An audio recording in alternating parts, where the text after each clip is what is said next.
नित्यानंद नमस्तभ्यं प्रेमानंद प्रदायिने कलो कल्मषनाशयो जाह्नवापतये नमो।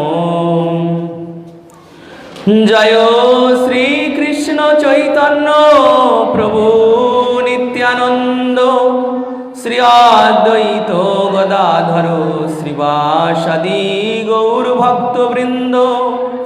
हरे कृष्ण कृष्ण कृष्ण हरे हरे, हरे राम राम राम हरे हरे। हरे कृष्ण।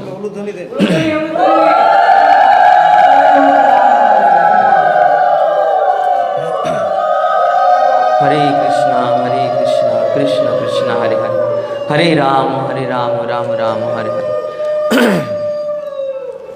आज श्री मान महाप्रभुर अभिन्न स्वरूप कायगुह एवं श्रीमान महाप्रभुर অতি অন্তরঙ্গ অর্থাৎ সব থেকে পরম প্রিয় শ্রীমান নিত্যানন্দ প্রভুর শুভ আবির্ভাব তিথি। নিত্যানন্দ প্রভু কি? শ্রীমান নিত্যানন্দ প্রভু শ্রী চৈতন্যের লীলায় যিনি শ্রী চৈতন্য মহাপ্রভুর অভিন্ন স্বরূপ। সমস্ত শাস্ত্রে আচার্যগণ বলছেন, চৈতন্য চরিতামৃতে কৃষ্ণদাস কবিরাজ গোস্বামী বলছেন,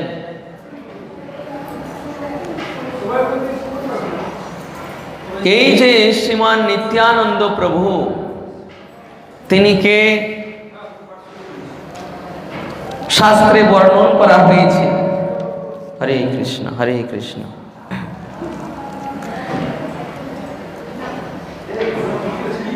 রাড়ায়ম এক চক্রাভি ধরবর নগরে শ্রী মুকুন্দাভিদস্য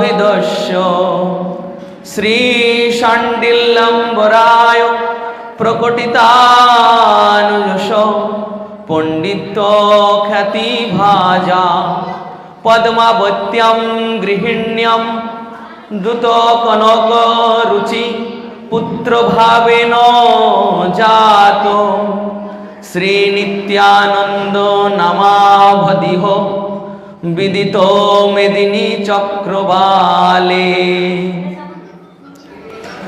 রাঢ় দেশে এক চাকা নামে আছে গ্রাম, জহি জন্মিলেন নিত্যানন্দ ভগবান।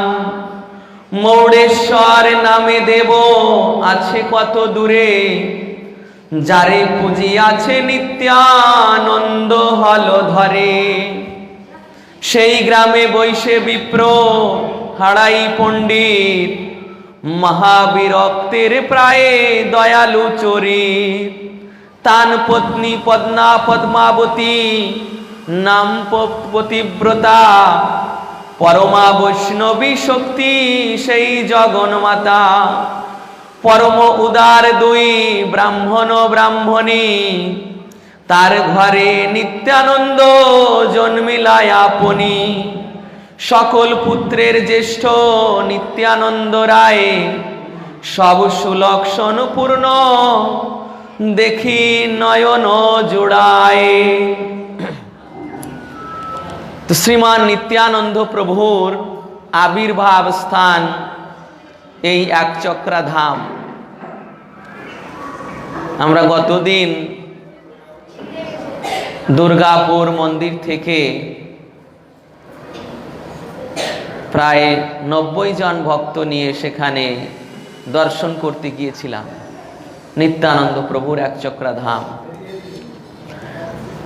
অধিবাসের দিন, তা আজ সেখানে মহাসমারোহে এই শ্রীমান নিত্যানন্দ প্রভুর আবির্ভাব তিথি উদযাপন করা হচ্ছে। তো সেই যে একচক্রা গ্রাম, দাপর যুগে যখন পাণ্ডবগণ যুধিষ্ঠির, ভীম, অর্জুন, নকুল, সহদেব, মাতা কুন্তির সঙ্গে তারা যখন বনবাসে গিয়েছিলেন, তখন ওখানে পাণ্ডবতলা বলে একটা স্থান রয়েছে, ওখানে অবস্থান করতেন। তো ওই একচক্রা গ্রামে যখন বনবাসে করতে করতে ওখানে পৌঁছালেন দাপর যুগের শেষ দিকে, শেষ ভাগে, তো যখন পৌঁছালেন তখন ওই স্থানের শোভা দর্শন করে যুধিষ্ঠির মহারাজ তিনি মনে মনে চিন্তা করছেন যে এত অপূর্ব শোভা বিশিষ্ট এই নগরী, এটা নিশ্চয়ই কোনো ভগবানের ধাম হবে। তো যুধিষ্ঠির মহারাজ ওই দিন রাত্রে এটা চিন্তা করে শয়ন করেছেন। রাত্রে যখন অনেক রাত হয়েছে, প্রায় ব্রহ্ম মুহূর্তের সময়, তখন শ্রী বলদেব স্বয়ং, শ্রী বলরাম স্বয়ং তিনি স্বপ্নে এসে যুধিষ্ঠির মহারাজকে বলছেন যে হে যুধিষ্ঠির, শ্রী গৌরাঙ্গের যত পরিকর রয়েছেন তারা এই গৌড়বঙ্গে এখান থেকে কত দূরে তারা সকলে আবির্ভূত হচ্ছেন এবং মহাপ্রভুও সেই নবদ্বীপে আবির্ভূত হবেন। এইভাবে মহাপ্রভুর অনেক পার্ষদ এই গৌড়বঙ্গে আবির্ভূত হবেন, কেননা মহাপ্রভু আসবেন। আর সেই মহাপ্রভুর ইচ্ছায় এটাই হচ্ছে আমার আবির্ভাব স্থান। স্বয়ং বলরাম এসে বলছেন যে এটাই হচ্ছে আমার আবির্ভাব স্থান, এবং বলরাম তখন নিত্যানন্দ প্রভু রূপে দর্শন দিলেন যে আমি এই রূপে আবির্ভূত হব। তো এইভাবে দর্শন দান করার পর তিনি তার এই যে এই একচক্রা ধাম, এটা যে শ্বেতদ্বীপ মানে ভগবত ধাম, সেটাও তিনি দেখালেন যে সেই ভগবত ধামে এই স্থানটি শ্বেতদ্বীপ নামে পরিচিত, সেটাও সেই ধামও দর্শন করালেন।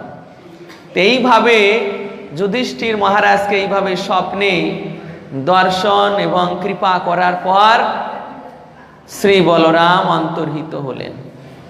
তো যখন অন্তর্হিত হলেন তখন যুধিষ্ঠির মহারাজ প্রাতকালে তার সমস্ত ভাইদের বলছেন যে এটা বলভদ্রের আবির্ভাব স্থান, ভগবানের আবির্ভাব স্থান, তাই এত সুন্দর। সেখানে তারা ওই পাণ্ডবতলা, ওখানে তারা অবস্থান করে। তো ওখানে অবস্থান করার পর ওখান থেকে কিছু দূরে চলে যান। ওই অবস্থায় ওই পাণ্ডবতলায় ওখানে ব্যাসদেব, মহামুনি ব্যাসদেব এসেছিলেন। ব্যাসদেব তাদের সঙ্গে সাক্ষাৎ করেন। এরপর ওখান থেকে তারা চলে যান। তো এই যে সেই পাণ্ডবতলা, তারপর ওখানে যত লীলাস্থলী রয়েছে, ওই গ্রামে নিত্যানন্দ প্রভু, গ্রামের আশেপাশে চৈতন্য চরিতামৃতে বর্ণন রয়েছে যে ওখানে শ্রীমান নিত্যানন্দ প্রভু তার সমবয়স্ক সখাদের নিয়ে এত বিচিত্র লীলাবিলাস করেন। সমস্তই কৃষ্ণলীলা। সেই কৃষ্ণের আবির্ভাব থেকে শুরু করে কৃষ্ণের পূর্বে বসুদেব দেবকীর বিবাহ, কংসের দ্বারা দৈববাণী শ্রবণ, তারপর বসুদেব দেবকীকে কারাগৃহে বন্ধ করে রাখা, তারপর কৃষ্ণের জন্মোৎসব, নন্দ কর্তৃক কৃষ্ণকে বসুদেব কর্তৃক শ্রীকৃষ্ণকে নন্দালয়ে নিয়ে যাওয়া, তারপর কংস হত্যা, কৃষ্ণলীলার যাবতীয় কালীয় দমন থেকে যত লীলা রয়েছে সব ওই নিত্যানন্দ প্রভু সখাদের নিয়ে এখানে ওখানে ওই লীলা অভিনয় করতেন। তারপর শুধু এই কৃষ্ণলীলা না, বামন দেবের লীলা, বামন দেব কিভাবে বলি মহারাজের কাছ থেকে ছলনা করে সমস্ত ত্রিভুবনের অধিকার করে নিয়েছিলেন। তারপর শ্রী রামচন্দ্রের লীলা, এই সমস্ত লীলাবিলাস করতেন। তা নিত্যানন্দ প্রভুর সেই আবির্ভাব স্থান সেটা সেই ব্রজধামের মতোই মাহাত্ম্যপূর্ণ। একবার কলকাতা থেকে একজন শেঠ নিত্যানন্দ প্রভুর ওই ধামে এসেছে, নিত্যানন্দ প্রভুর অন্তর্ধানের পর। তো তিনি এসে যখন দেখছেন তখন ওখানকার কোনো একজন ব্যক্তি দেখাচ্ছেন যে এটাই হচ্ছে যমুনা নদী। ওখানে আগে যমুনা বইতো, এখন দেখবেন আমাদের ইস্কন মন্দিরের ব্রহ্মচারীর হলে পশ্চিম দিকে সেই যমুনা রয়েছে, কিন্তু ওটা শুকিয়ে গিয়েছে, নালার মতো হয়ে গিয়েছে। ওখান থেকে আসলে যমুনা বইতো। তো এই যে যমুনা ওখানে আগে ছিল, তো ওই শেঠ এসে যখন ওই যমুনার পাড় দিয়ে যাচ্ছেন তখন গ্রামবাসী একজন ভক্ত বলছেন যে এটা যমুনা নদী। তখন তার বিশ্বাস হয়নি যে এটা যমুনা নদী। তখন লাঠি দিয়ে, তার হাতে লাঠি ছিল, লাঠি দিয়ে ওই নদীর গভীরতা মাপতে চেয়েছে, যেটা কত গভীর, এটা বলছে যমুনা নদী। তার হাতে লাঠি ছিল, লাঠি দিয়ে ওই যমুনার মধ্যে দেখছে, কিন্তু লাঠিটা ওই যমুনায় নিয়ে গিয়েছে, লাঠিটা আর ফেরত পায়নি। লাঠিটার খোঁজ করেও ফেরত পায়নি। ওর ভিতর দেখতে গিয়েছে, লাঠিটা পড়ে গিয়েছে, পড়ে গিয়ে ডুবে গিয়েছে, ওটা আর খুঁজে পায়নি। লোকদের দিয়ে দেখিয়েছে, খুঁজে পায়নি। পরে ওই শেঠ যখন বৃন্দাবনে গিয়েছে, বৃন্দাবনে গিয়ে কেসি ঘাটে নেমে স্নান করেছে, ওই স্নান করার সময় তার পায়ে তার ওই লাঠি ঠেকেছে, উঠিয়ে দেখেছে যে সেই লাঠি কোথায় পড়েছে? একচক্রায়, যমুনায়। আর পেয়েছে কোথায়? কেসি ঘাটে, বৃন্দাবনে। তারপর তার বিশ্বাস হলো যে ওটা যমুনা। তো এইভাবে নিত্যানন্দ প্রভুর সেই ধাম ঠিক ব্রজের মতোই মহাপবিত্র। তো নিত্যানন্দ প্রভুর আবির্ভাব হলো কিভাবে, সেই আবির্ভাব লীলা আমি কিছু বর্ণন করব। হাড়াই পণ্ডিত এই একচক্রা নগরে তিনি বাস করতেন। তার ভালো নাম ছিল মুকুন্দ বন্দ্যোপাধ্যায়। মুকুন্দ বন্দ্যোপাধ্যায় প্রকৃত নাম ছিল। গ্রামবাসীরা হাড়াই পণ্ডিত বা হাড়ো ওঝা বলে ডাকতেন। তো তিনি প্রতিদিন মৌড়েশ্বর, ওখানেই ছিল মৌড়েশ্বর রাজা মুকুট নারায়ণের বাড়িতে গিয়ে তার বাড়ি থেকে, তার বাগান থেকে প্রতিদিন ফুল তুলে এনে, এখন যেখানে দেখবেন জগন্নাথ মন্দির, সেই পাশেই দেখবেন পূর্ব পাশে একচক্রেশ্বর শিব মন্দির রয়েছে। একচক্রেশ্বর শিব মন্দির, ওই মুকুট নারায়ণের বাড়ি থেকে ফুল তুলে এনে ওই একচক্রেশ্বর শিবের মন্দিরে এসে শিবের পূজা করতেন। কে? হাড়াই পণ্ডিত, নিত্যানন্দ প্রভুর পিতা। তখন বিবাহ হয়নি। এদিকে ওই যে রাজা মুকুট নারায়ণ, পদ্মাবতী দেবীর পিতা, মেয়ের অনেক বয়স হয়ে গিয়েছে। পদ্মাবতী দেবীর মাতা অনেকবার বলছেন, কিন্তু তিনি ওই রাজকার্য সামাল দিতে গিয়ে তার আর মেয়ের চিন্তা থাকছে না। তখন মাতা, পদ্মাবতীর মাতা একদিন একটু রাগান্বিত হয়ে বলছেন যে, মেয়ে আমার অনেক বয়স হয়ে গেল, এখনো তুমি তার সম্বন্ধ করলে না। তো রাজা মুকুট নারায়ণ তখন সেই রাত্রেই বলছেন, ঠিক আছে ঠিক আছে, প্রাতঃকালে আমি যার মুখ প্রথমে দেখব তার হাতেই আমার কন্যাকে সম্প্রদান করব। তো যখন এই কথা বলেছে, তার তো তখন চিন্তা হচ্ছে কার মুখ দেখব, কার মুখ দেখব। তো ওই বাগানে ওই হাড়াই পণ্ডিত ফুল তুলতে এসেছেন, আর দৈবক্রমে, এটা ভগবানের যোজনা, দৈবক্রমে হাড়াই পণ্ডিত বাগানে ফুল তুলতে এসেছেন, আর রাজা মুকুট নারায়ণও বাগানে গিয়েছেন, ফুল বাগানে। তখন গিয়ে প্রথমেই ওই হাড়াই পণ্ডিতকে দর্শন করেছেন। হাড়াই পণ্ডিতকে দর্শন করার পর তিনি ওই হাড় ওঝার পিতা তার কাছে গিয়ে প্রস্তাব দেন এবং বিবাহ করান। বিবাহ হওয়ার পর রাজা মুকুট নারায়ণের ঘর থেকে পদ্মাবতী দেবী, এই যেখানে মহা নিত্যানন্দ প্রভুর আবির্ভাব স্থান দেখেছেন আপনারা, সেখানে হাড়াই পণ্ডিতের বাড়ি ছিল, সেখানে এসে বসবাস করতে শুরু করেন। নিত্যানন্দ প্রভু শুধু একা ভাই নয়, এখানে বর্ণন করা হচ্ছে একচক্রা গ্রামে 1395 শকে মাঘ মাসে শুক্ল ত্রয়োদশী তিথিতে, 1395 শকে বাংলা 1395 শকে মাঘ মাসে শুক্ল পক্ষের ত্রয়োদশী তিথিতে, ইংরেজি 1473 খ্রিস্টাব্দে 12ই জানুয়ারি,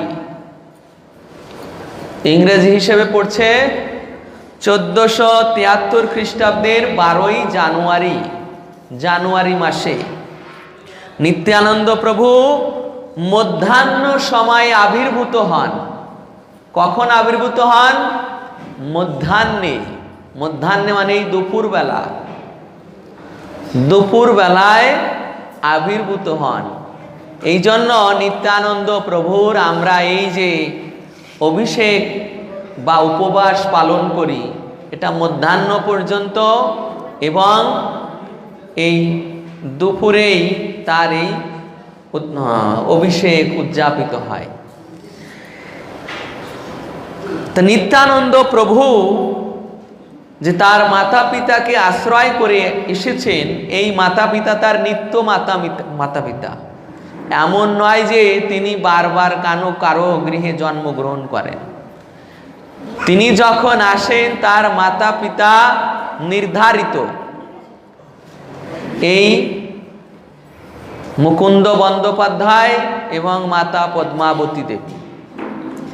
রামলীলায় তিনি ছিলেন দশরথ, পিতা ছিলেন দশরথ, আর মাতা ছিলেন সুমিত্রা দেবী, লক্ষণের মাতা। বুঝতে পেরেছেন?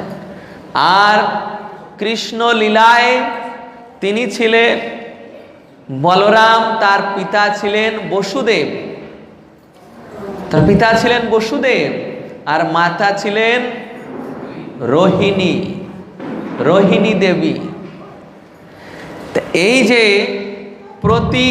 প্রতি অবতারে তিনি এইভাবে তার মাতা পিতাকে, নিত্য মাতা পিতাকে আশ্রয় করে আসেন। তো নিত্যানন্দ প্রভুর যখন আবির্ভাব হয় তো সেই অবস্থায় কি অবস্থা হয়, এর পূর্বে ওই একচক্রা ধামে অনেক অনেক দুর্যোগ ছিল। একচক্রা ধামে কোনো নদী প্রবাহিত হতো না, গঙ্গা নদী প্রবাহিত ছিল না, তাকে রাঢ় দেশ বলা হতো। রাঢ় দেশ, যেখানে কোন গঙ্গা নদী প্রবাহিত হয় নাই, সেটা হচ্ছে রাঢ় দেশ। তো নিত্যানন্দ প্রভুর এই আবির্ভাবের পর সেখানে যমুনা প্রবাহিত হলো এবং ওই আবির্ভাব স্থান থেকে একটু দূরে আপনারা গিয়েছেন হয়তো, যারা একচক্রধামে গিয়েছেন দেখবেন হাটুগাড়া বলে একটা স্থান রয়েছে। হাটুগাড়া, তো সেই হাটুগাড়ায় একবার নিত্যানন্দ প্রভুর মাতা পদ্মাবতী দেবী, নিত্যানন্দ প্রভুর বাল্যকালে তার ইচ্ছা হয়েছে যে তিনি একটু গঙ্গা স্নানে যাবেন। তো নিত্যানন্দ প্রভু জানতে পেরেছেন যে মা গঙ্গা স্নানে যাবে, তীর্থ করতে যাবেন মাতা পিতা। তখন পিতা মাতাকে বলছেন যে আপনাদের গঙ্গা স্নান করতে যেতে হবে না, যত তীর্থ আছে আমি তাদেরকে এখানে ডেকে নিচ্ছি। তখন ওই যে হাটুগাড়ায় ওখানে একটা কুণ্ড রয়েছে, ওই কুণ্ডের পাশে নিত্যানন্দ প্রভু গিয়ে সমস্ত নদীদের আজ্ঞা দিলেন, যত তীর্থ আছে যে তোমরা সকলে এখানে এসে প্রকটিত হও। গঙ্গা, যমুনা, সরস্বতী, কাবেরী, সিন্ধু, যত পবিত্র নদী আছে সকলে ওই হাটুগাড়ার ওই কুণ্ডে এসে আবির্ভূত হলেন। তো যখন আবির্ভূত হলেন সমস্ত গ্রামবাসী, শুধু তার মা নয়, পিতা নয়, সমস্ত গ্রামবাসীরা এসে ওখানে স্নান করলেন। আর নিত্যানন্দ যখন খেতে চাইলেন তখন সেখানে গ্রামবাসীরাই, যেমন রঘুনাথ দাস গোস্বামীর দণ্ড মহোৎসব হয় ঠিক তেমনি এই চিড়া দধির ব্যবস্থা করলেন। আর নিত্যানন্দ প্রভু সেখানে এই হাঁটু গেড়ে এমন ভাবে খেয়েছিলেন, লালায়িত ভাবে, যে জানছিলেন তাই খেয়ে নিচ্ছিলেন। এই জন্য ওই স্থানটির নাম হলো হাটুগাড়া। তো ওখানে নিত্যানন্দ প্রভুর এই বিশেষ লীলা হয়, সমস্ত নদীদের সেখানে তিনি আগমন করিয়েছিলেন। কৃষ্ণ যেমন শ্যামকুণ্ডে সমস্ত নদীদের আগমন করিয়েছিলেন, ঠিক তেমন নিত্যানন্দ প্রভু ওখানে সমস্ত নদীদের আগমন করিয়েছিলেন। তো নিত্যানন্দ প্রভুর আবির্ভাব যখন হয় তখন ওখানে দেবগণ পুষ্প বৃষ্টি করেন, গন্ধর্বেরা নৃত্য করতে থাকেন, মুনি ঋষিরা স্তব স্তুতি করেন। চৈতন্য ভাগবতে বর্ণনা করা হচ্ছে যে নিত্যানন্দ প্রভুর আবির্ভাবের সঙ্গে সঙ্গে সমস্ত রাঢ় মণ্ডলে সুমঙ্গল দেখা দিল এবং লক্ষ্মী সেখানে সাক্ষাৎ রূপে বিরাজ করতে লাগলেন। যেহেতু নিত্যানন্দ প্রভু সাক্ষাৎ পরমেশ্বর ভগবান শ্রীকৃষ্ণের অভিন্ন রূপ, তাই সেখানে লক্ষ্মী দেবী তিনি তার সমস্ত ঐশ্বর্য নিয়ে আবির্ভূত হলেন। তো এইভাবে সমস্ত সুমঙ্গল বইতে লাগলো। এরপর নিত্যানন্দ প্রভু সেই সমস্ত নগরীতে এমন ভাবে দিব্য লীলাবিলাস শুরু করলেন যে ওখানকার যত শিশুরা ছিলেন নিত্যানন্দ প্রভুকে সর্বদা ঘিরে থাকতেন। হাড়াই পণ্ডিত, তার প্রাণ ছিল নিত্যানন্দ আর শরীরটা ছিল হাড়াই পণ্ডিত। যখন নিত্যানন্দ প্রভু আবির্ভূত হলেন তা তখন কৃষ্ণ যেহেতু বলরাম থেকে কখনো অভিন্ন হন না, শ্রীকৃষ্ণ বলরাম থেকে কখনো অভিন্ন হন না, যেখানে নিত্যানন্দ সেখানেই শ্রীকৃষ্ণ।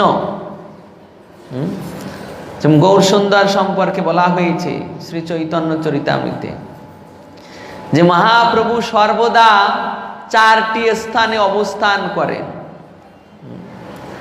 রাঘব পণ্ডিতের ভবনে, নিত্যানন্দের নর্তনে, সচিমাতার গৃহে আর শ্রীবাস অঙ্গনে, এই 4 স্থানে সর্বদা অবস্থান করেন। তো এই যে নিত্যানন্দের নর্তনে তিনি সর্বদা অবস্থান করেন, তা নিত্যানন্দ প্রভু যখন এই রাঢ় দেশে অবতীর্ণ হলেন, তো মহাপ্রভু গৌরাঙ্গ তো তখন আবির্ভূত হননি, অনেক পরে আবির্ভূত হয়েছেন নবদ্বীপে। কিন্তু তার পূর্বে তিনি কিভাবে ছিলেন ওখানে? বাঁকারাই রূপে। বাঁকারাই দেখেছেন? বাঁকারাই একচক্রাধামে, ওই বাঁকারাই সাক্ষাৎ শ্রীকৃষ্ণ রূপে সেখানে ছিলেন। সেই নিত্যানন্দ প্রভু সঙ্গে সঙ্গেই থাকতেন, পিতামাতাও দেখতেন, হাড়াই পণ্ডিত, পদ্মাবতী দেবী তারাও দেখতেন যে শ্রীকৃষ্ণ রয়েছেন। এরপর কি হলো, একদিন হাড়াই পণ্ডিত তিনি ওই হাটুগাড়ার ওই পাশে তার জমি ছিল, সেই জমিতে ধান লাগিয়েছিলেন। ধান লাগানোর পর চাষিদের দ্বারা ওটা ওই ঘাস পরিষ্কার করতে দিয়েছিলেন। তা যখন ঘাস পরিষ্কার করতে দিলেন, তখন চাষিরা অনেক অনেক জমি করেছেন, কিন্তু ঘাস হয়েছে স্তূপ স্তূপ করে, ওই ঘাস উঠিয়ে রেখেছেন। আর এদিকে বাঁকারাই কি করেছেন, পিতা পিতা বলে ডাকতেন। তো তাকে পিতা পিতা বলছেন যে হে পিতা, আমি এগুলো করে আসব। তিনি গিয়ে ওই এক রাতের ভিতর সমস্ত জমির ঘাস উঠিয়ে তিনি ওই কদম্বখণ্ডির ঘাটে অন্তর্হিত হয়ে যান। কেউ বলে যে ওই হাটুগাড়া কুণ্ডে তিনি অন্তর্হিত হয়ে যান। এই অন্তর্ধানের পরে একদিন শ্রীমান নিত্যানন্দ প্রভু যখন শয়ন করে আছেন, তখন স্বপ্নে বলছেন বাঁকারাই যে আমি ওই কদম্বখণ্ডির ঘাটে আসব দারু রূপে, তুমি আমাকে নিয়ে এসে শ্রী বিগ্রহ নির্মাণ করবে। তো সেই নিত্যানন্দ প্রভু স্বপ্নে আদেশ প্রাপ্ত হয়ে সেই কদম্বখণ্ডের ঘাট থেকে সেই দারু প্রাণ, সেই দারু এনে স্বয়ং বিশ্বকর্মা এসে সেই দারু থেকে সেই বাঁকারাইয়ের শ্রী বিগ্রহ নির্মাণ করেন। এবং নিত্যানন্দ প্রভু স্বয়ং ওই বাঁকারাইয়ের বিগ্রহ পূজা করতেন, হাড়াই পণ্ডিত বিগ্রহ পূজা করতেন। এইভাবে ওই বিগ্রহ বাঁকারাই রূপে নিত্যানন্দ প্রভুর গৃহে পূজিত হতো। তো এই বিগ্রহ ঘরে পূজিত হচ্ছিল, সেই বিগ্রহ এখনো সেই একচক্রা ধামে আছে। এবং নিত্যানন্দ প্রভু যখন 12 বছর বয়সে গৃহ থেকে চলে যান, সমস্ত তীর্থ করতে যান, তীর্থ করে ফিরে এসে বৃন্দাবনে অবস্থান করেন। বৃন্দাবন থেকে তিনি মহাপ্রভুর এই নবদ্বীপে গমন করেন।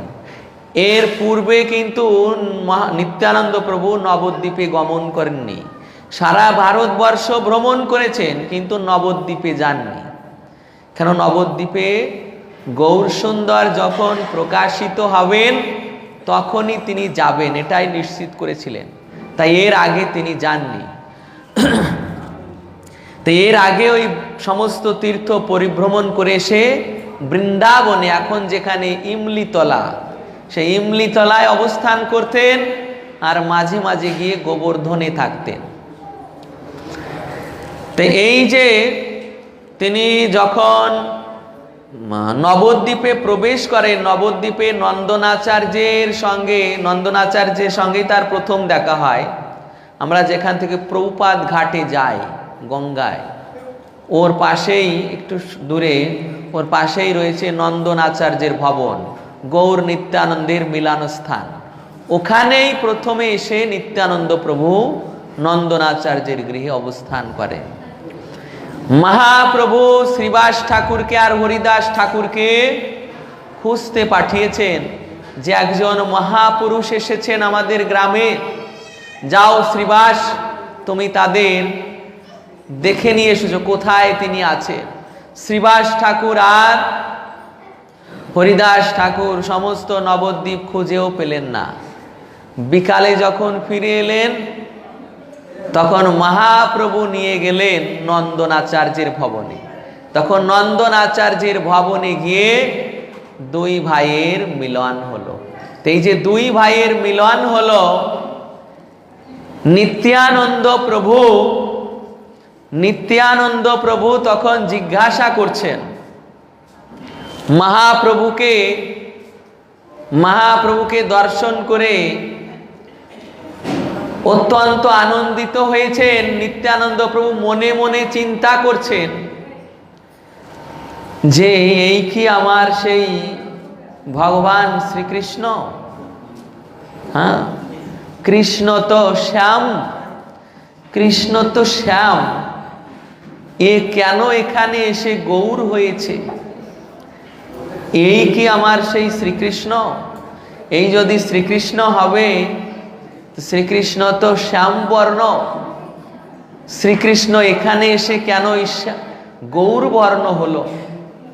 তার মনে মনে কৌতূহল জিজ্ঞাসা রয়েছে। পরবর্তীতে মহাপ্রভু নিত্যানন্দ প্রভুর মনোভাব জানতে পেরেছেন। নিত্যানন্দ প্রভুর মনোভাব জানতে পেরে তিনি বর্ণনা করছেন, নিত্যানন্দ প্রভুকে হাত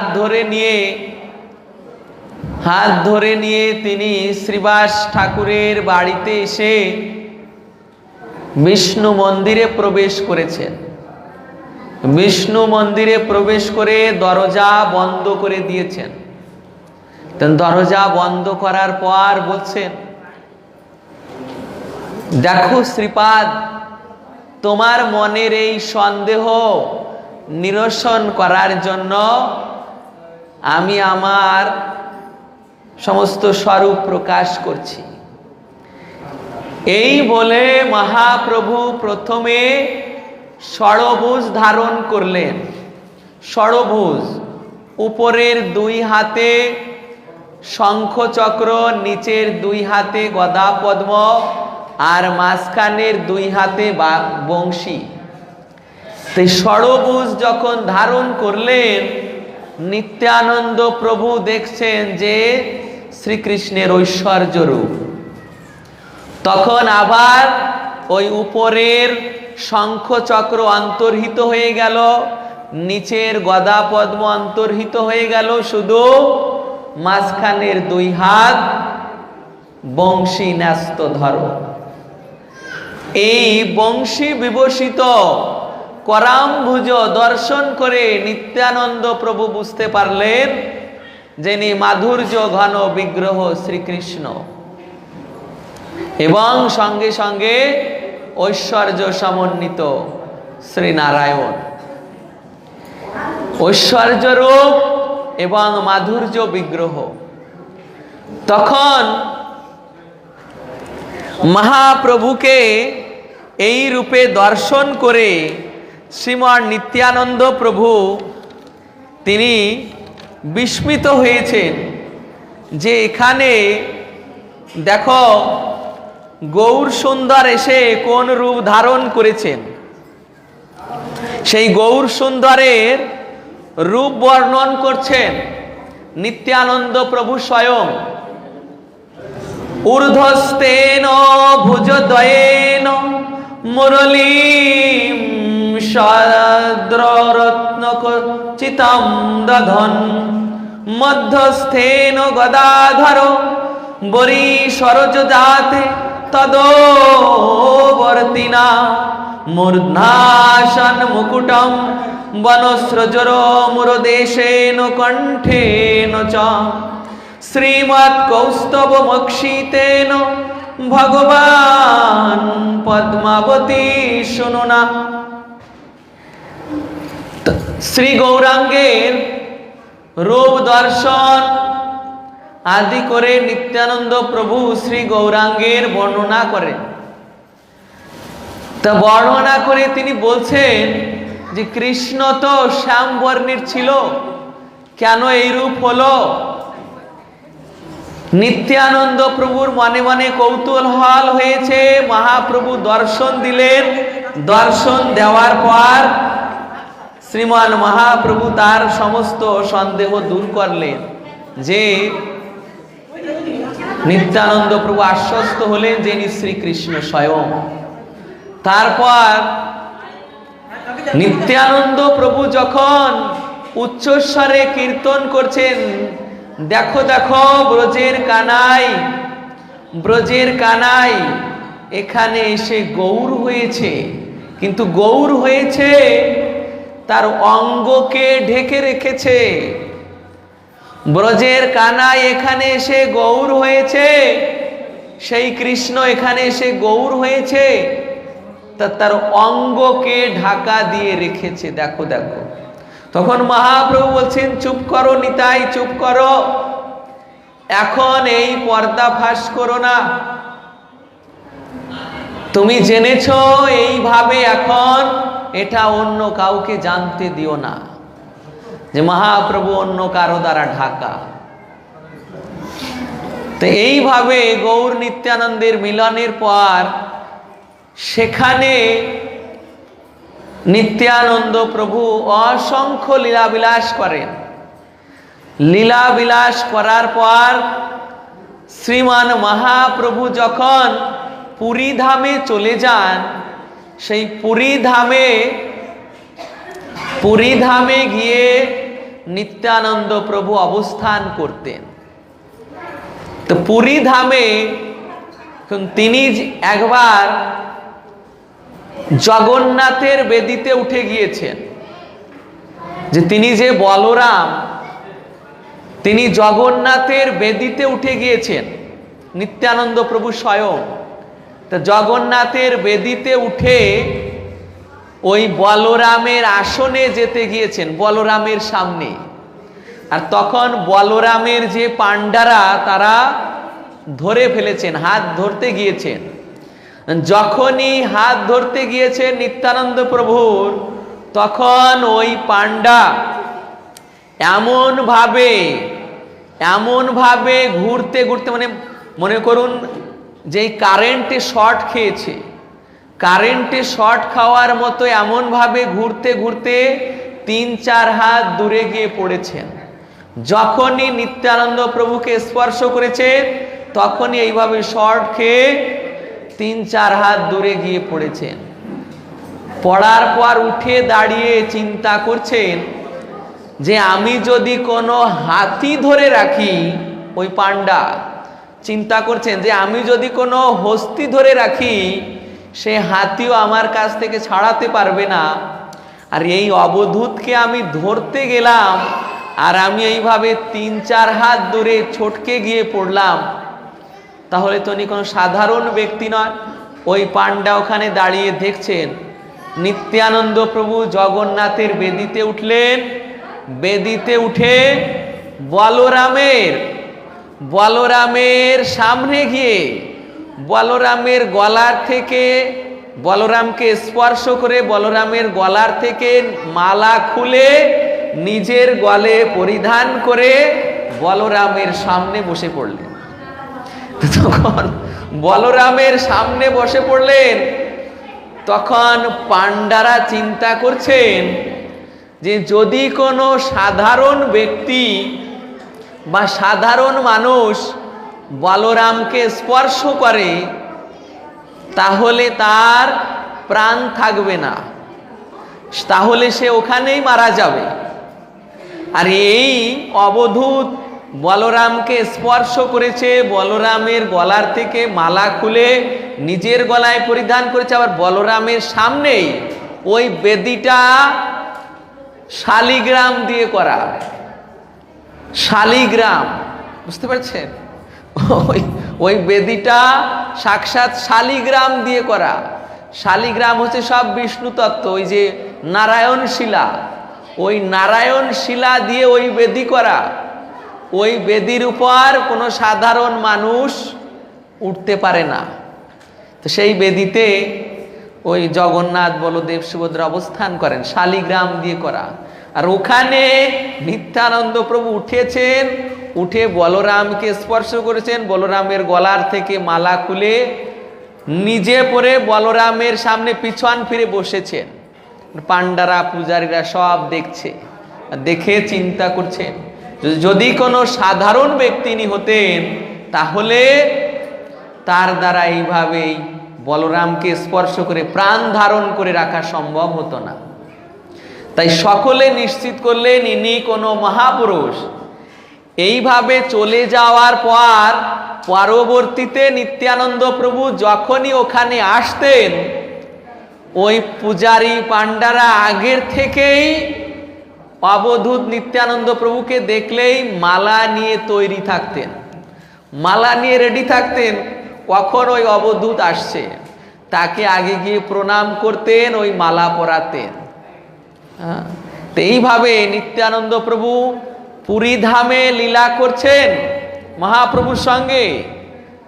মহাপ্রভু একদিন বলছেন যে নিতাই আমিও এখানে, তুমিও এখানে, তাহলে কেন অবতার গ্রহণ করে এলে? যদি এখানেই পড়ে থাকবে তাহলে এই কৃষ্ণ নাম প্রেম ভক্তিকে প্রচার করবে। আমিও এখানে মায়ের আজ্ঞা পালন করতেই পুরীধামে পড়ে আছি, আর তুমিও যদি এখানে পড়ে থাকো তাহলে কেন অবতার গ্রহণ করলে, কেন আমার সঙ্গে এলে? তো মহাপ্রভু আজ্ঞা দিচ্ছেন, যাও গৌড় দেশে গিয়ে হরিনাম প্রচার করো, কৃষ্ণ ভক্তি প্রদান করো, জীবোদ্ধার করো। তখন নিত্যানন্দ প্রভু ব্রজলীলায় যত তার পরিকর ছিল, ব্রজলীলায় যে দ্বাদশ গোপাল ছিলেন,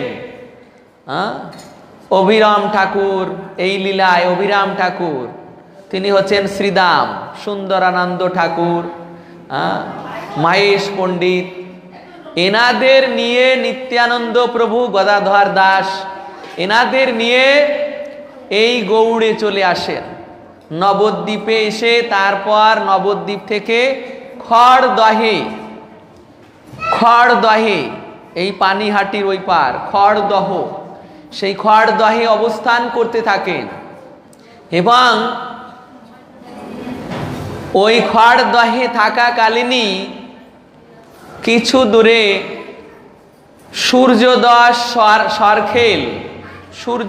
সরখেলের দুই কন্যা রূপে আবির্ভূত হন বারুণী দেবী এবং বসুধা দেবী। বারুণী দেবী, রেবতী দেবী, বারুণী দেবী এবং রেবতী দেবী, যিনি ব্রজলীলায় বা দ্বারকা লীলায় শ্রী বলরামের পত্নী ছিলেন, রেবতী দেবী এবং বারুণী দেবী। সেই দুইজনই ওই সূর্যদাস সরখেলের কন্যা রূপে আবির্ভূত হয়েছেন। রেবতী দেবী হয়েছেন জাহ্নবা মাতা। এই যে আমরা নিত্যানন্দ প্রভুর প্রণাম করলাম, নিত্যানন্দ নমস্তভ্যং প্রেমানন্দ প্রদায়িনে কলৌ কলমশ নাশয় জাহ্নবা পতায় নম। জাহ্নবা পতায় মানে জাহ্নবা দেবীর পতিকে আমি বন্দনা করি। যারা বাঁকা রাইকে দর্শন করেছেন, দেখেছেন বাঁকা রায়ের এখনে বাম পাশে একজন স্ত্রী দেবী আর ডান পাশে একজন স্ত্রী মূর্তিতে রয়েছেন, দুইজন দুই পাশে। যিনি বাম পাশে রয়েছেন উনি হচ্ছেন রাধারানী, আর যিনি ডান পাশে রয়েছেন উনি হচ্ছেন জাহ্নবা মাতা। বাঁকা রায়ের ডান পাশে জাহ্নবা মাতা। কেন? ওই নিত্যানন্দ প্রভু খড়দহ থেকে যখন শ্রী চৈতন্য মহাপ্রভু পুরী ধামে লীলা সংবরণ করে টোটা গোপীনাথের সঙ্গে মিলিত হয়ে গেলেন, আর নিত্যানন্দ প্রভুও বুঝতে পেরে তিনিও খড়দহে থেকে তিনি চলে এলেন এক চক্রায়। এক চক্রায় এসে ওই যে বাঁকা রায়, ওই বাঁকা রায়ের দেহে অন্তর্হিত হয়ে গেলেন। তাই জাহ্নবা মাতা তিনি যখন নিত্যানন্দ প্রভুর অন্তর্ধানের পর বৃন্দাবনে গিয়েছিলেন, বৃন্দাবনে যাওয়ার পর ওই যে রূপ গোস্বামী পাদের গোবিন্দ মন্দির ছিল, দেখেছেন গোবিন্দ মন্দির, তো সেই গোবিন্দ মন্দিরকে দর্শন করতে গিয়েছেন। যমুনায় স্নান করে গোবিন্দ মন্দিরে দর্শন করতে গিয়েছেন, গোবিন্দ তাকে টেনে নিয়েছে, গোবিন্দটাকে টেনে নিয়ে ডান সাইডে বসিয়ে দিয়েছে। ওই হচ্ছে জাহ্নবা মাতা সাক্ষাৎ। বৃন্দাবনে যখন তিনি যান তখন গোবিন্দ ডান পাশে তাকে রেখে দিয়েছে, ওখানেই তিনি নিত্যলীলায় চলে গিয়েছেন। আর তার শ্রী বিগ্রহ যেহেতু নিত্যানন্দ প্রভু যেহেতু বাঁকা রায়ে অন্তর্হিত হয়েছিলেন, তাই নিত্যানন্দ প্রভুর পত্নী জাহ্নবা দেবীকে ওই বাঁকা রায়ের ডান পাশে রাখা হয়েছে। তো এই আমি সংক্ষেপে নিত্যানন্দ প্রভুর আবির্ভাব থেকে অন্তর্ধান লীলা অতি সংক্ষেপে বর্ণনা করলাম। এখন নিত্যানন্দ প্রভুর যে জন্ম হয়েছিল সেই জন্ম লীলা আমরা কীর্তন করব। তারপর ভক্তদের উদ্দেশ্যে কিছু সূচনা আছে, সেটা বলার পর আমাদের অভিষেক অনুষ্ঠান শুরু হবে। নিত্যানন্দ প্রভুর জন্মলীলা গাইছেন কে? নরহরি সরকার ঠাকুর।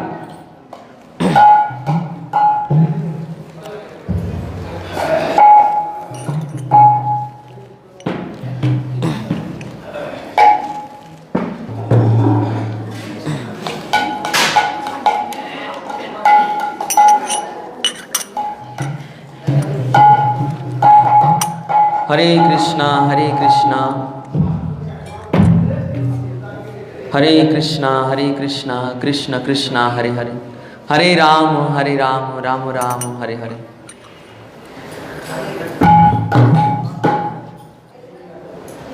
আহা মরি আজো কি আনন্দ, কি আনন্দ আজি হে। আহা মরি আজি কি আনন্দ, কি আনন্দ, কি আনন্দ। কিবা এক চক্রাপুরে হারাই পণ্ডিতের ঘরে অবতীর্ণ হইলাম নিত্যানন্দ।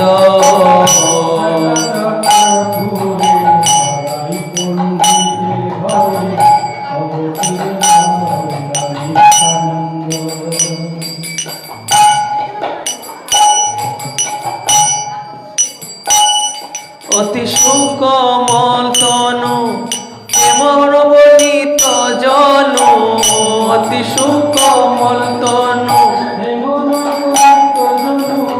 শোভায় ভুবন বিমোহিত।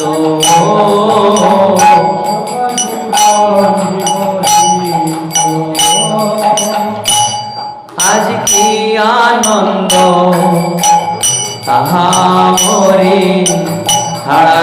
পণ্ডিতের ঘরে আনন্দ ছড়ায় পণ্ডিতের।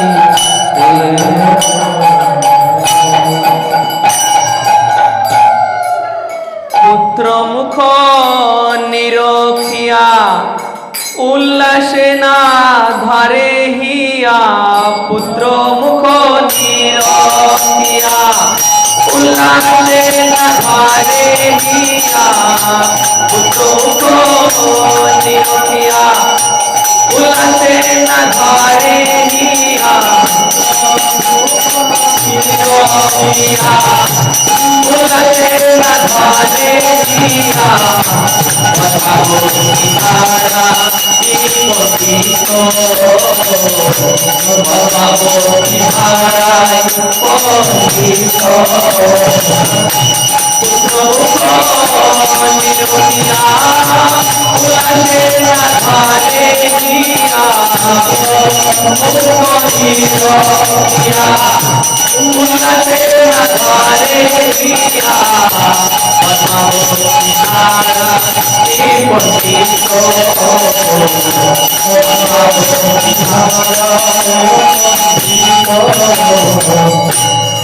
যখন নিত্যানন্দ প্রভুর আবির্ভাব হলো তখন দেবগান পুষ্প বর্ষণ করছেন, আর হারাই পণ্ডিত পদ্মাবতী দেবী নিত্যানন্দ প্রভুর মুখ দর্শন করে, তার পুত্রের মুখের শোভা দর্শন করে আর তাদের আনন্দ আর ধরছে না। তাই এই যে অতি সুমকমল তনু হেম নবনীত জনু শোভায় ভুবন বিমোহিত, শোভায় এমন ভাবে যেন ভুবন বিমোহিত হয়েছে। দেবগণ দেব নরনারীরা তারা আছে জয়ধ্বনি করছেন পুত্রের মুখ দর্শন করে, সমস্ত গ্রামবাসীরা তারাও ধন্য ধন্য করছেন। এদিকে এই সংবাদ যখন শান্তিপুরে চলে গিয়েছেন তখন শান্তিপুরনাথ শ্রী অদ্বৈত আচার্য তখন কি করছেন? শ্রী অদ্বৈত শান্তিপুরে বাজায় আনন্দ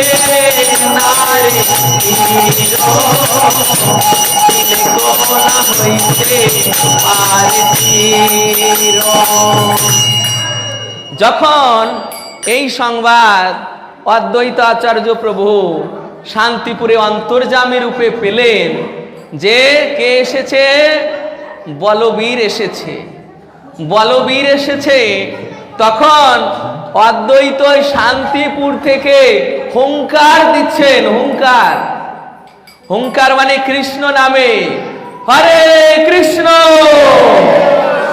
অদ্বৈত প্রভু শান্তিপুরে থেকে এই হরে কৃষ্ণ নামের হুঙ্কার দিয়েছেন যে এসেছেন সেই বলবীর এসেছেন।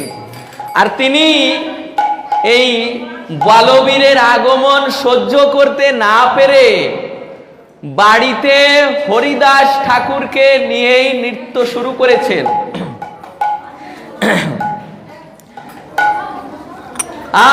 আর নাচে প্রভু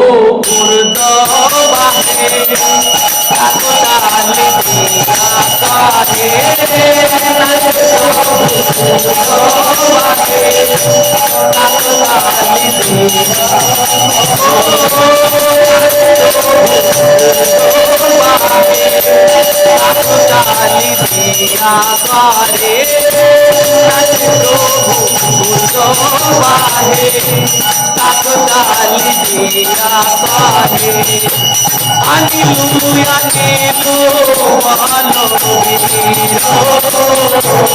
আনিলু আনিলু বলো বীর আনিলু আনিলু বলো বীর আনিলু আনিলু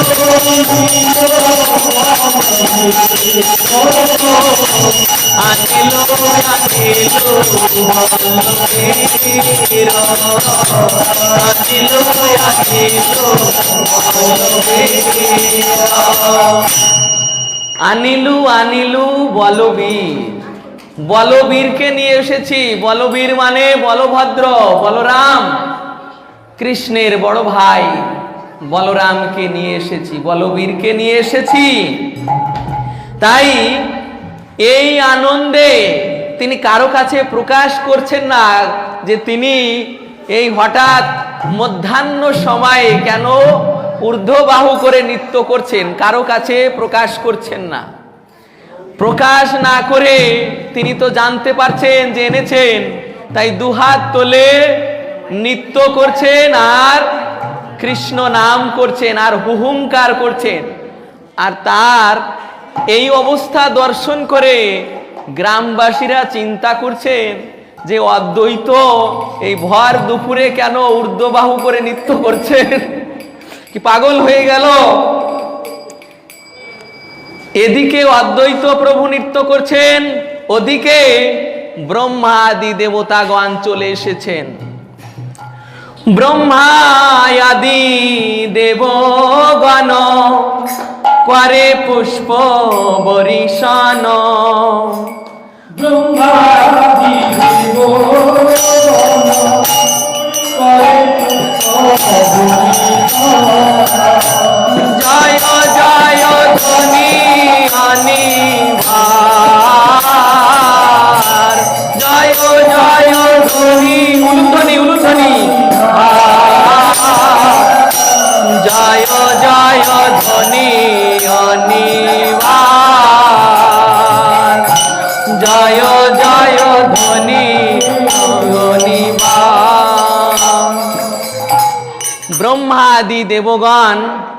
ব্রহ্মাদি দেবগণ তখন কি করছেন? তারাও এসে জয়ধ্বনি করছেন। কেন? সাক্ষাৎ বলরাম এসেছেন, শ্রীকৃষ্ণের অভিন্ন প্রকাশ শ্রী বলরাম এসেছেন, জয়ধ্বনি করছেন। আর অপ্সরাগণ নৃত্য করেছেন, দেবতাগণ নৃত্য করছেন, পুষ্প বরিশন করছেন, গন্ধর্ব চারণ এরা সকলে এসে নৃত্যকৃত করছেন। তা দেখুন, এই আনন্দ যখন সমগ্র আকাশমণ্ডলে বিস্তৃত হয়ে গিয়েছে, তখন সমস্ত দেব নাগ কিন্নর গন্ধর্ব তারা চলে এসেছেন। গন্ধর্ব কিন্নর যত বারে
গন্ধর্ব কিন্নর এসে সকলে গান করছেন, নৃত্য করছেন, জয়ধ্বনি করছেন, উলুধ্বনি করছেন, শঙ্খধ্বনি করছেন, পুষ্প বর্ষণ করেছেন এবং এইভাবে তারা সুখে ভগবানের গুণগান করছেন।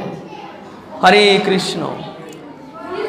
সুখে গুণগান করছেন আর ধন্য ধন্য করছেন। এদিকে গ্রামবাসীরা, ওদিকে আকাশ মণ্ডলে যত দেবতাগণ এসেছেন, দেবীগণ এসেছেন, সকলেই ধন্য ধন্য করছেন। আর ও যা মহাভাগ্যবান, সুখের কোলারে তার, ও যা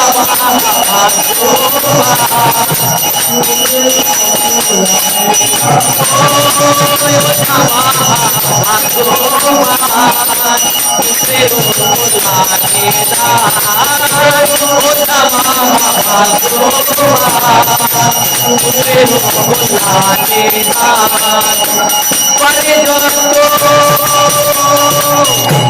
পারে যত লেখা নাহিতে, পারে যত লেখা নাহিতে, পারে যত লেখা নাহিতে, পারে যত লেখা। ওজা মহাভাগ্যবান মানে হাড়াই পণ্ডিত এত ভাগ্যবান যে তিনি আর মানে এত সন্তুষ্ট হলেন, মানে মূর্তিমান আনন্দ তার ঘরে চলে এসেছে। মূর্তিমান আনন্দ, তো যখন মূর্তিমান আনন্দ চলে এসেছে, মূর্তিমান আনন্দ যখন চলে এসেছে, তখন বসুদেব যেমন কংসের কারাগৃহে শ্রীকৃষ্ণকে লাভ করে মূর্তিমান আনন্দকে লাভ করেছেন কে? আনক দুন্দুবি। আনক দুন্দুবি মানে বসুদেবের এক নাম আনক দুন্দুবি। তা মূর্তিমান আনন্দ আনক দুন্দুবির ঘরে এসেছেন, তাই তিনি আনন্দে ওই জেলখানায় 10,000 গাভী মনে মনে ব্রাহ্মণদেরকে দান করে দিয়েছেন। মনে মনে, যে আমি তো এখন দান করতে পারছি না, মনে মনে দান করে দিচ্ছি। পরবর্তীতে সেটা পূরণ করেছিলেন। তো এখানে হাড়াই পণ্ডিত হাড়ো ওঝা তিনিও এইভাবে তিনি এত মানে প্রসন্ন হয়েছেন যে তিনি চিন্তা করছেন যে এইভাবে অকাতরে তিনি দান করবেন। আর দেবগণ গ্রামবাসীরা পুত্রের ওই মুখ দেখে মনে করছেন যে হাড়ো ওঝা কি ভাগ্যবান, কি সুন্দর পুত্র রতন তিনি প্রাপ্ত হয়েছেন।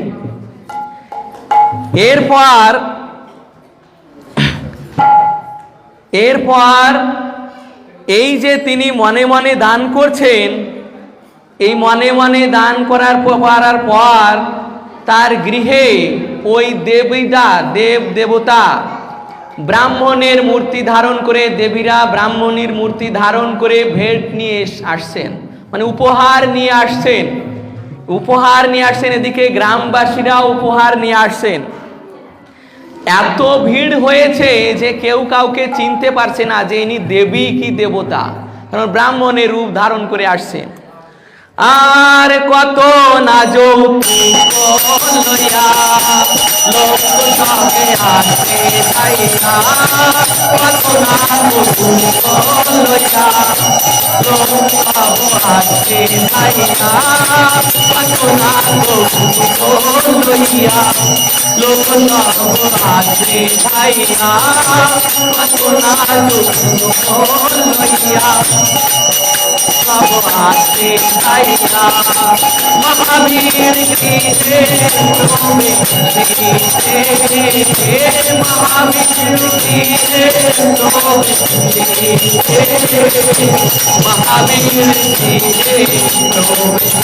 গীতে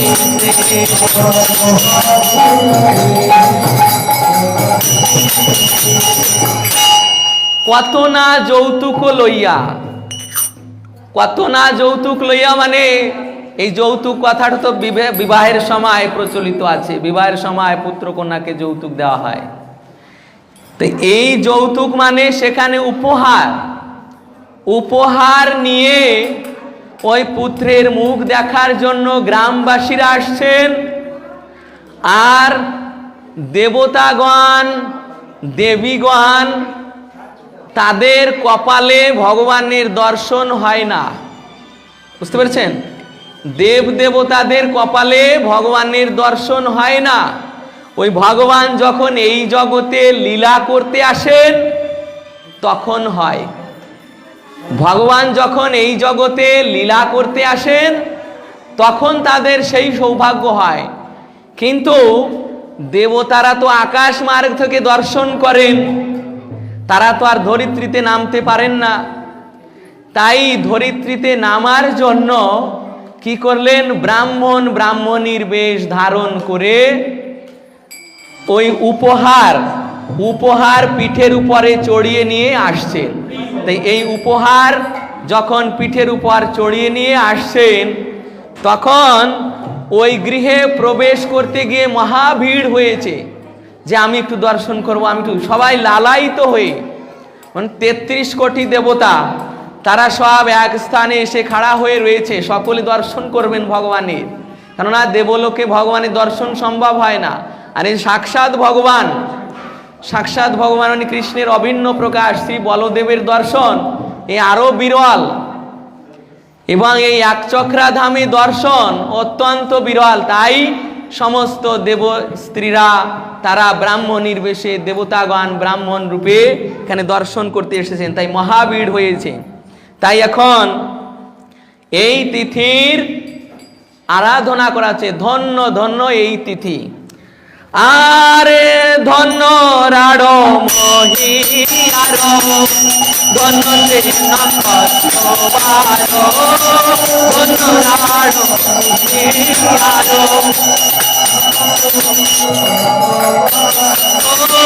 ধন্য রাড় মহিয়ার, ধন্য সে নক্ষত্রবার, ধন্য রাড় মহিয়ার।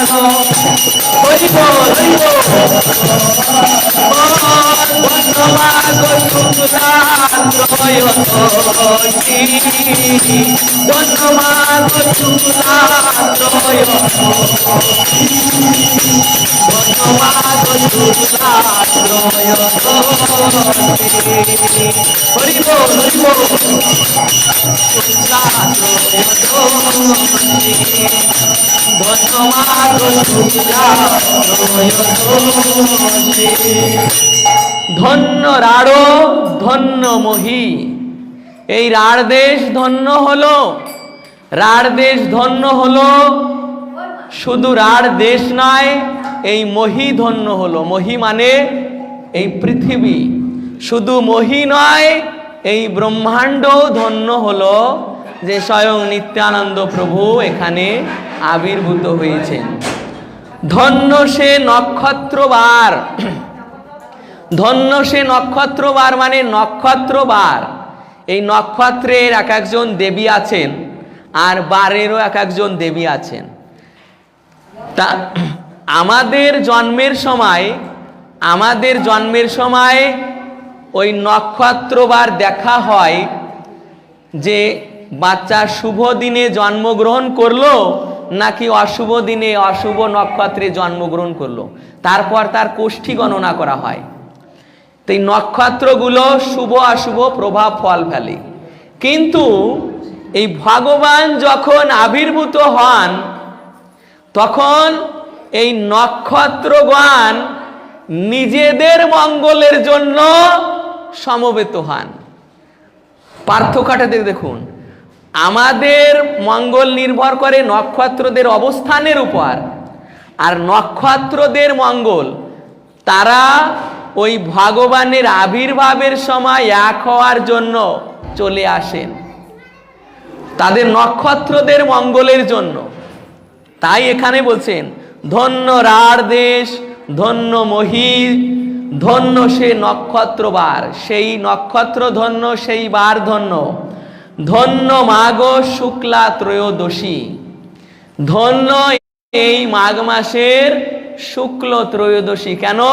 এখানে শ্রীমান নিত্যানন্দ প্রভু এই তিথিতে মাঘ মাসের শুক্লপক্ষের ত্রয়োদশী তিথিতে আবির্ভূত হয়েছেন, তাই এই মাঘী শুক্লা ত্রয়োদশী তিথি ধন্য। তাই এই কথা কে বলছেন, এই লীলা কে কীর্তন করছেন? নরহরি সরকার ঠাকুর। মহাপ্রভুর অতি অন্তরঙ্গ নরহরি সরকার ঠাকুর কীর্তন করছেন। আর নরহরি কাহে ভালো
নরহরি সরকার ঠাকুর বলছেন, ধন্য ধন্য কলিকাল, এই কলিকাল ধন্য, ধন্য অতি ধন্য এই কলিকাল।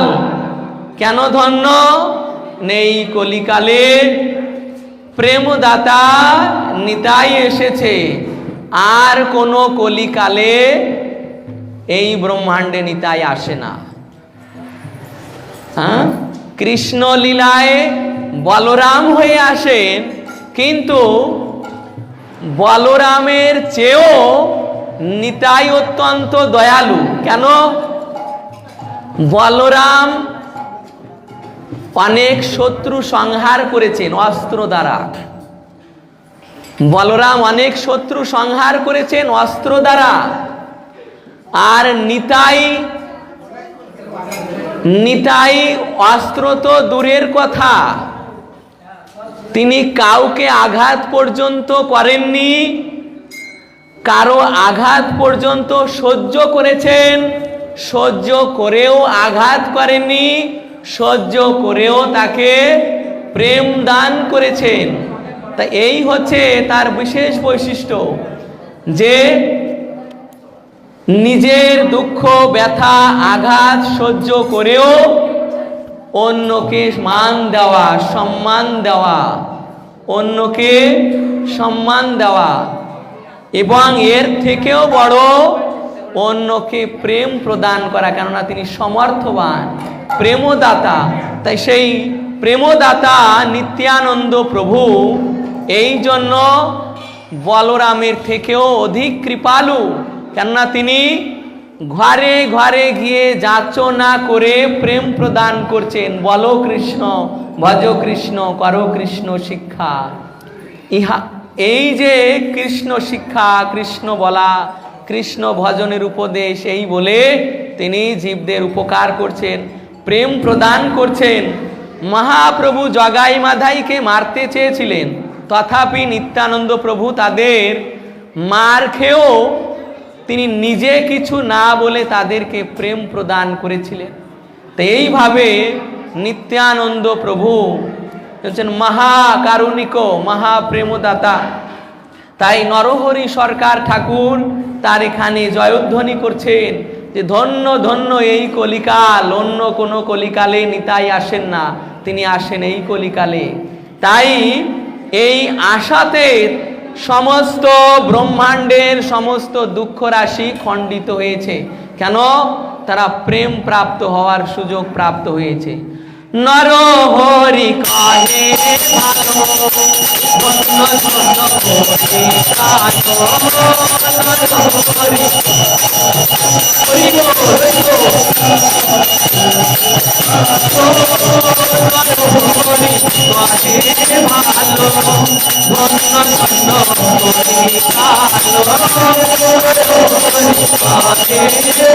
ভালো,